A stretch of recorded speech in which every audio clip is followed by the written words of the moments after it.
안녕하세요. 지난 시간에 당뇨약의 총정리에 이어서 오늘은 계속해서 당뇨 이야기를 좀 하려고 합니다. 그 중에서 미국의 FDA에서의 당뇨약의 허가서를 받기 위한 요구 조건들이 발전, 그리고 의학의 발전에 맞추어서 이야기를 좀 하려고 하고요. 그 중에서 오늘은 GLP-1 아고니스트에 대해서 말씀을 드리겠습니다. 특히 당뇨의 치료제뿐만 아니라 심혈관 질환을 예방을 하는 그런 이야기를 해볼까 합니다. 자, 아래에 있는 구독 버튼을 눌러주시고 알람 기능을 켜주시면 더욱 많은 분들이 저희 채널을 보실 수 있습니다.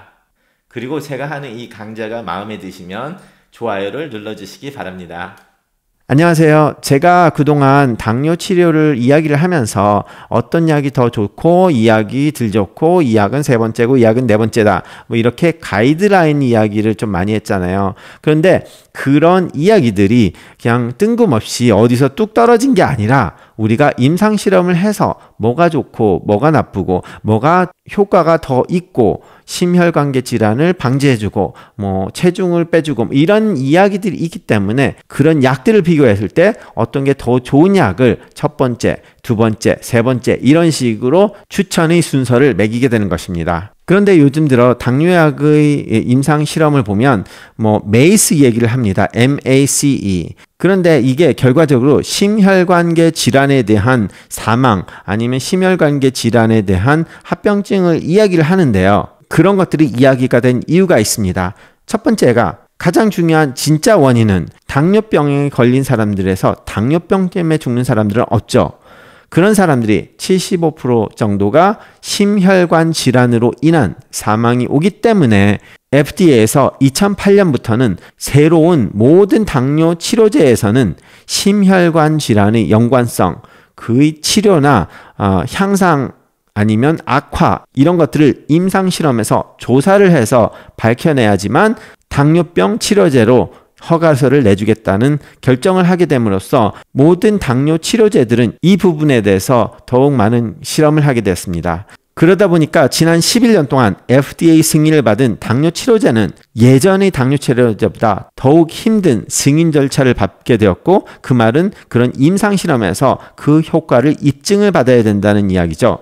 그래서 나온 대표적인 약의 두 개가 GLP-1 아고니스트와 SGLT2 이니비터의 약의 계열입니다. 당뇨병은 현재 미국에서 총 인구의 9.4%에서 당뇨병이 발병한다고 보고 있습니다. 그런데 미국처럼 비만한 사람이 많지 않은 한국에서는 현재 대한당뇨병 학회의 2016년 보고된 자료를 보면 2014년에 조사를 한 것을 보니까 한국에서 당뇨병 유병률은 전체 인구의 13.7%나 됐다고 발표되고 있습니다. 굉장히 많은 숫자죠. 그렇기 때문에 많은 사람이 이걸 놀랐는데, 미국처럼 비만한 사람이 많지도 않은데 당뇨병이 더 많은 이유가 좀 있는데요. 그거에 대해서는 제가 다음번에 따로 그 유튜브 영상을 만들어 보겠습니다. 그런데 어쨌든 이렇게 많이 발병하는 질병이다 보니까 미국에서 FDA에서는 당뇨병의 치료제에 대해서 더욱 많은 필수 조건을 요구하게 되었고, 당뇨병 약으로 허락을 받기 위해서 더욱 철저한 임상실험 그리고 더욱 많은 효과 입증을 필수 조건으로 요구하게 되었습니다. 자, 여기서 GLP-1과 SGLT2 약 모두 다 살이 빠지는 장점이 있습니다. 뭐 이게 한국 분들에서는 다 비만한 사람이 많이 없다 보니까 어떤 분한테는 장점으로 여길 수는 있지만 어떤 분들한테는 너무 살이 빠졌는데 살 빠지는 거는 단점이 되겠죠. 그런데 너무 살이 빠진 당뇨는 2형 당뇨가 아니라 1형 당뇨로 전환되는 시점일 수 있기 때문에 이런 약이 썩 좋지 않을 수는 있기 때문에 무조건 당뇨 2형이라고 진단을 받았다고 할지언정 이 약이 좋을지 안 좋을지는 자신이 보는 의사와 상의를 꼭 하셔야 됩니다. SGLT2 이니비터 계열의 약들도 똑같은 입장입니다. 자, 이 중에서 오늘 GLP-1 아고니스트 계열의 약을 설명을 드릴 건데요. 미국에서 시판되는 브랜드네임으로는 뭐 빅토자, 바이두리언, 트룰리시리, 오젬픽 뭐 이런 것들이 있는데요. 빅토자인 경우는 하루에 한 번 주사로 찔러야 되는 거고, 나머지 바이두리언, 오젬픽, 트룰리시리 같은 경우는 일주일에 한 번만 피하 지방으로 주사를 하는 것입니다. 이 약의 최대 단점이 주사로 해야 된다는 단점이 있죠. 그렇기 때문에 사람들이 당뇨 진단을 받고 가장 첫 번째 메폴민을 추천을 하고 그 다음에 추가되는 약이 GLP-1 리셉터를 추천을 하는데, 두 번째로 못 쓰는 이유가 주사제이기 때문에 많은 환자들이 주사제를 싫어하게 됩니다. 그러니까 다른 약을 달라고 먼저 하죠. 주사는 싫다고. 그런데 실제 이거를 써보신 분들, 특히 이제 비만하신 분들에서는 이 주사를 써보면 실제로 써본 후에는 생각했던 것보다 너무 쉽고 간단하고 아프지도 않고 편하다, 이렇게 말씀을 하시는 분들이 꽤 있습니다. 그래서 주사제라고 무조건 인슐린처럼 이건 아니다 이렇게 생각하실 필요는 없다고 생각을 합니다. 실제로 제가 주사약에 조금 부작용이 있으신 분이, 그러니까 더부룩하고 소화가 안 된다고 해서 그게 너무 불편하다는 식으로 말씀을 하셔서 그럼 그거 끊고 그냥 약으로 다시 할까요? 하니까 됐어 이게 편해, 이렇게 말씀하신 분들이 꽤 있어요. 뭐 부작용이 없어서 이게 더 나으니까 나는 약 안 먹고 이걸로 좀 더 세게 해가지고 가자, 이렇게 하신 분들도 있었고요. 왜냐하면 써보면 그렇게 어려운 주사약도 아니고 아픈 주사약이 아니기 때문이죠. 그래서 바늘을 보면 그 바늘 사이즈가 거의 뭐 머리카락 정도로 되게 얇은 바늘이고요. 오젬픽 같은 경우는 굉장히 얇고, 뭐 트룰리시리는 좀 바늘이 좀 두꺼워요, 딴 거보다는. 근데 오젬픽은 되게 얇고 뭐 5mm 정도의 길이밖에 안 되기 때문에 피부를 찌르면 찔린 느낌도 안 난다고 말씀하시는 분들이 있습니다. 그런데 트룰리시리 같은 경우는 이제 바늘이 좀 두껍기 때문에 그거는 맞으면 아프다고 하시는 분들이 가끔 있어요. 뭐 되게 아픈 게 아니라 조금 아프네요, 뭐 이렇게. 근데 오젬픽 같은 경우는 굉장히 작기 때문에 자기가 찔러놓고 아프지도 않네요, 이렇게 말씀하시는 분 많으니까 자신의 의사분이 이 약을 추천했다면 한번 고려를 해보시는 것도 굉장히 추천을 드립니다. 주사약이라고 안 돼요 이렇게 말씀하시는 것보다 한번 해보세요. 그러면 해보시고 안 좋다고 하면 안 하시면 되니까, 그죠? 자, 이 GLP-1 아고니스트가 추천을 하게 된 가장 큰 이유가 심혈관계 질환의 감소입니다.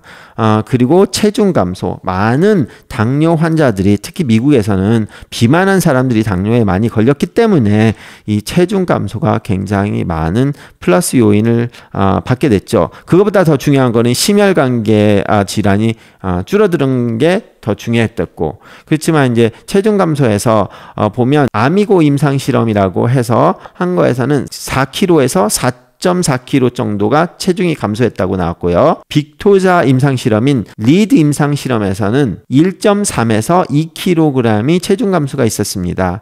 그리고 그 빅토자가 다시 하이도스 고용량으로 싹센다가 만들어진 기회가 되는 고용량으로 치료를 해봤더니 8.4kg의 체중 감소를 일으켰다라고 나왔죠. 그리고 트룰리시리 같은 경우는 아워드 3라는 임상 실험에서 1.4에서 3kg의 체중 감소가 있었다고 보고되고 있습니다. 자, 이렇게 미국 당뇨학회와 미국 임상 내분비 학회에서 모두 이 GLP-1 리셉터 아고니스트를 메폴민 다음으로 추천하게 되는 이유는 이런 식의 효과, 효능, 그리고 심혈관계 질환과 사망을 감소시켜주는 효능이 있기 때문에 추천이 된 거지, 아무 증거 없이 이렇게 먼저 하라고 나온 거 아닙니다. 그러다 보니까 어떻게 오해가 되냐면 제약회사들이 새로운 걸 하고 판매를 하기 위해서 로비를 해서 이렇게 됐다, 이런 식으로 생각을 하시는 분들이 있는데요. 그렇지는 않습니다. 실제로 임상실험을 했다가, 왜냐면 어떤 거를 해서 이 심혈관계 질환을 더 감소를 할 거라고 생각을 하고 임상실험을 했는데 결과가 거꾸로 나와서 완전히 샷다운한 약들이 있죠. 그 중에 저도 굉장히 많이 썼던 신장내과에서 굉장히 좋아서 썼던 약 중에 하나가 율로릭이라는 약이 통풍약인데요. 비슷한 효능을 가지고 있는 알로프리놀의 약이 심혈관계 질환에 효능이 있다고 하니까 자기들도 해서 만약에 효능이 있다 하면 이거 대박 치는 거니까 했는데 효과가 없다고 나왔어요. 그런데 문제는 효과가 있는 싼 알로프리놀과 비교를 했더니 이것보다 더 심혈관계 질환이 더 많아서 오히려 굉장한 피해를 입게 된 약이 작년에 그 발표가 됐죠. 이 제약회사가 그 임상실험을 스폰서를 했지만 결과가 이렇게 나오면 절대로 제약회사가 맘대로 그거를 고칠 수가 없습니다. 어느 정도 자신들이 원하는 임상실험을 할 수는 있을지는 몰라도 임상실험에서 결과를 조작을 할 수는 없죠. 굉장히 큰 무리를 일으키는 거기 때문에 이렇게 GLP-1 이런 약들이 나오면서 의학이 발전돼서 더 좋은 효과를 만드는 약이 나온 거지 그게 효과가 없으면서 거짓으로 뭐 이렇게 했다는 오해를 하시지 않으셨으면 좋겠습니다. 유튜브에서 너무 잘못된 정보들이 떠돌다 보니까 그런 것들을 잘못 이해를 하고 자신한테 좋은 약을 안 쓰고 좋지 않은 방법들을 선택하는 안타까운 일들이 벌어져서 제가 그래서 이번에 당뇨약에 대해서 좀 더 리뷰를 하는 시간을 가져봤습니다. 감사합니다.